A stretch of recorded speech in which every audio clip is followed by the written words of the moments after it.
साल पूरे हुए हैं। ಕರ್ನಾಟಕ ರಾಜ್ಯದಲ್ಲಿ ಕಾಂಗ್ರೆಸ್ ಸರ್ಕಾರ 2 ವರ್ಷದ ಅವಧಿನ ಈಗ ಪೂರ ಮಾಡಿದೆ. और हमने चुनाव के समय आपसे वायदे किए थे। ನಾವು ಕೂಡ ಚುನಾವಣೆಯ ಸಂದರ್ಭದಲ್ಲಿ ತಮ್ಮೆಲ್ಲರಿಗೂ ಕೂಡ ಹಲವಾರು ಆಶ್ವಾಸನೆಗಳನ್ನ ಕೊಟ್ಟಿದ್ದೆವು. 5 गारंटी देने के वायदे किए थे। 4 ಗ್ಯಾರಂಟಿಗಳು ಕೊಡುವಂತ ನಿಮಗೆ ಆಶ್ವಾಸನೆ ನಾವು ಕೊಟ್ಟಿದ್ವು. बीजेपी के लोगों ने कहा कि कांग्रेस पार्टी ये काम पूरा नहीं करेगी। ಬಿಜೆಪಿ ಪಾರ್ಟಿ ಅವರು ಹೇಳಿದ್ರು ಕಾಂಗ್ರೆಸ್ ಪಕ್ಷ ಕೊಟ್ಟಂತ 5 ಆಶ್ವಾಸನೆಗಳನ್ನ ಯಾವುದೇ ಕಾರಣಕ್ಕೂ ಅವ್ರ ಕೈಲಿ ಈಡೇರಿಸಕ್ ಸಾಧ್ಯ ಇಲ್ಲ ಅಂದ್ರು. प्रधानमंत्री ने कहा कि ये काम नहीं किया जाएगा। ಪ್ರಧಾನಮಂತ್ರಿ ನರೇಂದ್ರ ಮೋದಿಜಿ ಅವರು ಹೇಳಿದ್ರು ಈ ಒಂದು ಕಾರ್ಯಕ್ರಮನ ಕಾಂಗ್ರೆಸ್ ಪಕ್ಷ ಅನುಷ್ಠಾನಕ್ಕೆ ತರಕ್ ಸಾಧ್ಯವಿಲ್ಲ ಅಂತ ಹೇಳಿ. हमारा पहला वायदा, पहली गारंटी, गृह लक्ष्मी 2000 रुपए प्रति महीना 1 करोड़ महिलाओं को।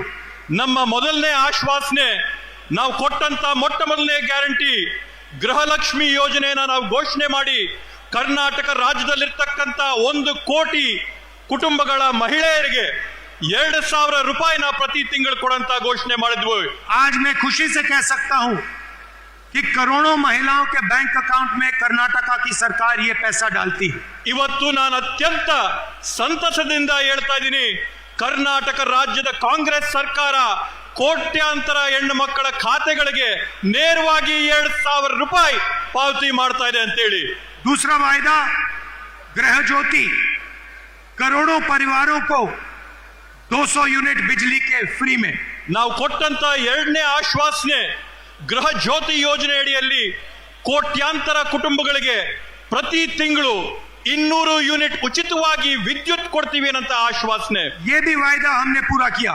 ಈ ಒಂದು ಆಶ್ವಾಸನೆನ ಕೂಡ ನಾವಿವತ್ತು ನಿಮ್ಮ ಮುಂದೆ ಈಡೇರಿಸಿದ್ದೇವೆ. तीसरी गारंटी, अन्नभाग्य, 4 करोड़ लोगों को 10 केजी अनाज।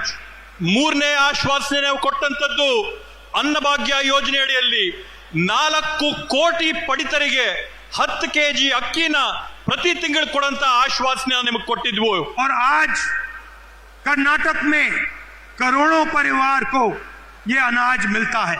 ಇವತ್ತು ಕರ್ನಾಟಕ ರಾಜ್ಯದಲ್ಲಿ ಕೋಟ್ಯಾಂತರ ಕುಟುಂಬಗಳು ಇವತ್ತು ಈ 10 ಕೆಜಿ ಅಕ್ಕಿಯ ಸೌಲಭ್ಯನ ಪಡ್ಕೊಳ್ತಾ ಇರ್ತಕ್ಕಂಥದ್ದನ್ನ ನಾವು ನೋಡಿದ್ದೇವೆ. चौथा वायदा, शक्ति योजना, जिसमें हमने गारंटी करके कहा था कि महिलाओं को बस में जाने के लिए पैसा नहीं देना पड़ेगा, महिलाएं फ्री में बस में घूमेंगी।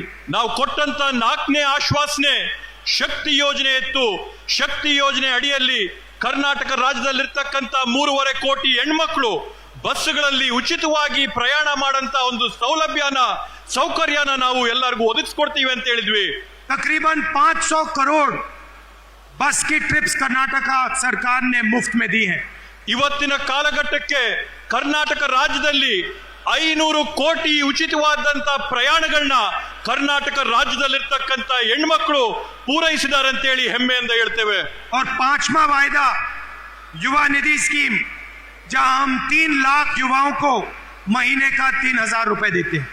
5ನೇ ಯೋಜನೆ ನಾವು ಹೇಳಿದ್ದಂಥದ್ದು ಯುವ ನಿಧಿ ಯೋಜನೆಯಲ್ಲಿ ಕರ್ನಾಟಕ ರಾಜ್ಯದಲ್ಲಿರ್ತಕ್ಕಂಥ 3 ಕೋಟಿ ಯುವಕರಿಗೆ ನಾವು ಪ್ರತಿ ತಿಂಗಳು 3,000 ರೂಪಾಯಿಗಳನ್ನ ಅವ್ರ ಖಾತೆಗೆ ಪಾವತಿ ಮಾಡುವಂಥದ್ದು. हमने आपसे कहा था कि हम कर्नाटक के गरीब लोगों के बैंक अकाउंट में पैसा डालेंगे। ನಾವು ನಿಮಗೊಂದು ಆಶ್ವಾಸನೆನ ಕೊಟ್ಟಿದ್ವಿ, ನಾವು ಕರ್ನಾಟಕ ರಾಜ್ಯದಲ್ಲಿರ್ತಕ್ಕಂಥ ಬಡ ಕುಟುಂಬಗಳ ಬ್ಯಾಂಕ್ ಅಕೌಂಟ್ಗಳಿಗೆ ನೇರವಾಗಿ ಹಣನ ಜಮಾ ಮಾಡ್ತೀವಿ ಅಂತ ಆಶ್ವಾಸನೆ ಕೊಟ್ಟಿದ್ವಿ. और आज हजारों करोड़ रुपए डायरेक्ट आपके बैंक अकाउंट में जाता है। ಇವತ್ತು ಕರ್ನಾಟಕ ರಾಜ್ಯದಲ್ಲಿ 16,000 ಕೋಟಿ ರೂಪಾಯಿಗಳ ಅನುದಾನ ಹಣ ನೇರವಾಗಿ ಪಡಿತರ ಅಕೌಂಟ್ಗಳಿಗೆ ಜಮಾ ಆಗ್ತಾ ಇದೆ. ये पैसा आप अपने बच्चों की शिक्षा में, अपने स्वास्थ्य में डाल रहे हो। ಈ ಒಂದು ನಾವು ಕೊಡ್ತಾ ಇರತಕ್ಕಂತ ಹಣನ ತಾವು ತಮ್ಮ ಮಕ್ಕಳ ವಿದ್ಯಾಭ್ಯಾಸಕ್ಕೋಸ್ಕರ, ತಮ್ಮ ಕುಟುಂಬಗಳ ಆರೋಗ್ಯಕ್ಕೋಸ್ಕರ ಈ ಎಲ್ಲ ಅನುದಾನಗಳನ್ನ ಹಣನ ಬಳಸ್ತಾ ಇರತಕ್ಕಂಥದ್ದು ನಾವು ನೋಡಿದ್ದೇವೆ. और यही हम चाहते थे कि जो आपका धन है वो वापस आपके जेब में जाए।